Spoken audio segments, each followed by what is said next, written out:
Ban 267. Cory Baxter dan Jarvis juga bersujud memohon belas kasihan. Mereka percaya bahwa selama Samuel mengampuni mereka, mereka masih memiliki kesempatan.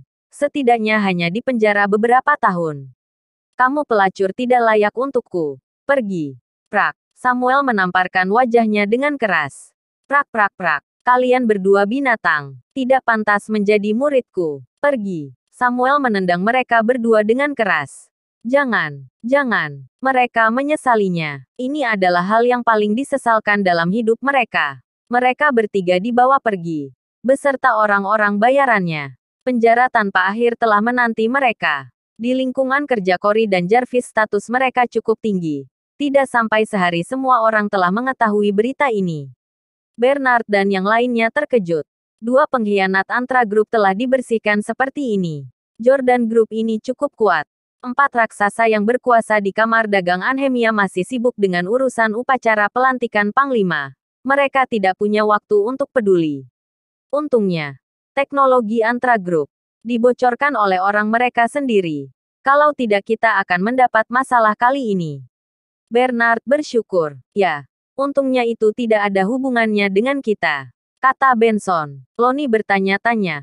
Kita terlalu meremehkan Jordan Group, aku merasa mereka sedang membuat langkah besar. Ya, aku merasakan hal yang sama. Tapi Jordan Group terlalu tertutup. Bernard berkata, tidak mengetahui apa yang dilakukan lawan adalah hal yang paling menakutkan. Ricky kehabisan napas. Aku tahu apa yang Jordan akan lakukan. Ricky meneguk air dan berkata, mereka telah menghasilkan sejumlah perangkat medis.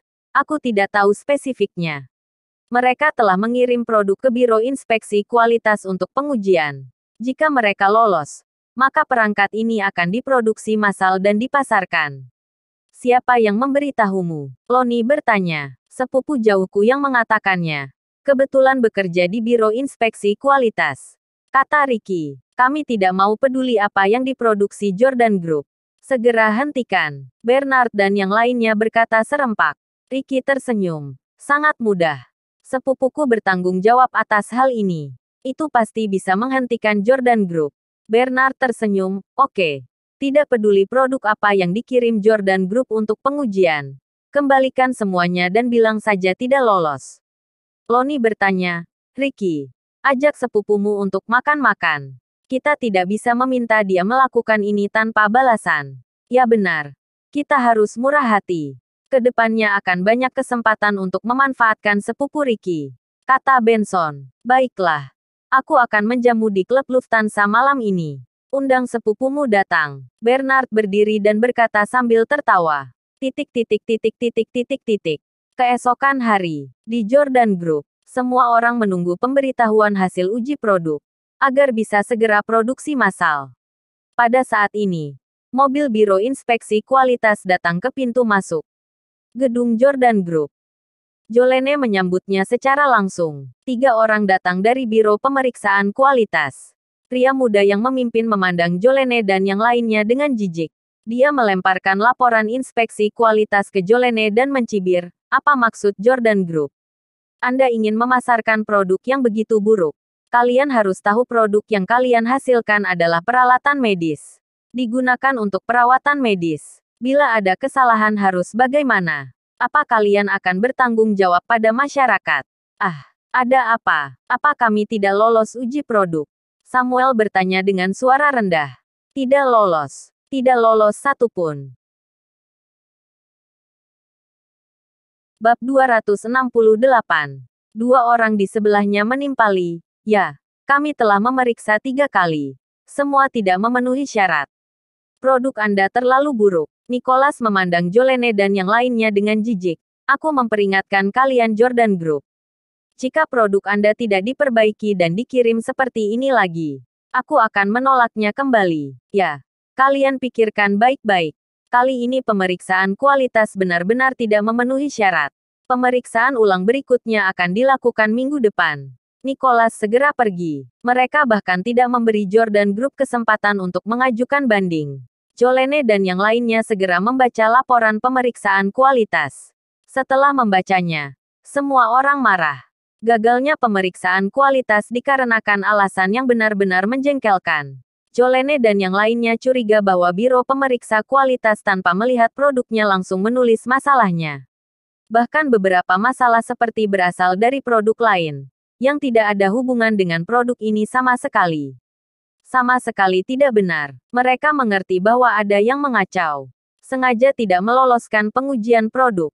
Tujuannya adalah untuk mencegah produk Jordan Group dipasarkan. Pada saat ini, Nathan dengan santai berjalan keluar. Ada apa? Dia bertanya. Setelah memahami masalahnya, Nathan terkejut. Harusnya sesuai prosedur tidak mungkin ada kesalahan. Setelah dipikirkan, sepertinya rumah dagang memiliki seseorang dalam biro pemeriksa kualitas. Tidak apa-apa. Aku akan membawa produk ke pemeriksaan kualitas sore ini. Meminta mereka untuk memeriksanya di tempat. Ini sudah diverifikasi oleh pabrik zona perang. Siapa yang berani menggagalkan? Kata Nathan. Kamu bisa melakukannya. Jolene bertanya. Lalu kamu ada cara. Begitu Nathan mengatakan ini, Jolene segera tutup mulut. Seluruh Jordan Group sedang panik. Hanya Nathan yang dengan tenang minum teh dan merokok. Berbaring di kursi kantor, Nathan menghubungi Irfan Wilson melalui telepon. Irfan, aku tidak akan bertele-tele. Siapa yang bertanggung jawab atas Biro Inspeksi Kualitas? Simon Bunker. Oke. Tolong beritahu dia. Aku akan mengundangnya minum teh di Jordan Group.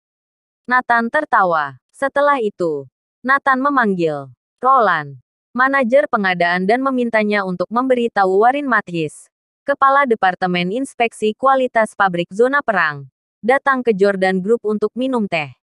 Warin datang ke sini lebih dulu dan Nathan benar-benar menjamunya minum teh. Warin sangat bersemangat. Ini merupakan momen puncak dalam hidupnya. Di masa depan, aku akan pamer kepada rekan-rekanku dan berkata, Dewa Perang Kunlun mengundang aku untuk minum teh. Dalam hati Warin, ini bisa mengalahkan semua orang. Bahkan wakil Panglima Zona Perang pun akan iri. Tapi memanggil Warin sebenarnya ada urusan. Ia juga diminta agar membawa laporan hasil pemeriksaan kualitas alat kesehatan tersebut. Tidak butuh waktu lama bagi Simon, kepala pimpinan Biro Inspeksi Kualitas Anhemia, tiba dengan panik. Dia meninggalkan pertemuan yang sedang berlangsung dan segera datang kemari. Setelah sampai di kantor, Simon berdiri di depan Nathan dengan gemetar. Simon tidak perlu tegang. Silakan duduk. Nathan tertawa. Simon duduk dengan patuh di sofa Nathan. Nathan melambaikan tangannya dan Green Dragon menuangkan secangkir teh untuk Simon. Simon memegang cangkir, tetapi dia tidak berani meminumnya. Tokoh besar ini memanggilnya datang. Pasti ada masalah buruk terjadi. Apa Tuan Simon tahu masalah apa aku memanggilmu ke sini? Nathan bertanya. Simon segera berdiri dan menggelengkan kepalanya. Mohon Anda berikan petunjuk. Baru-baru ini, Jordan Group memproduksi sejumlah peralatan medis dan mengirimkannya ke departemen milikmu untuk pemeriksaan kualitas. Apakah kamu tahu tentang ini? Nathan bertanya. Simon menggelengkan kepalanya. Aku tidak tahu. Anak buahku tidak ada yang memintaku menandatangani ini. Bersambung.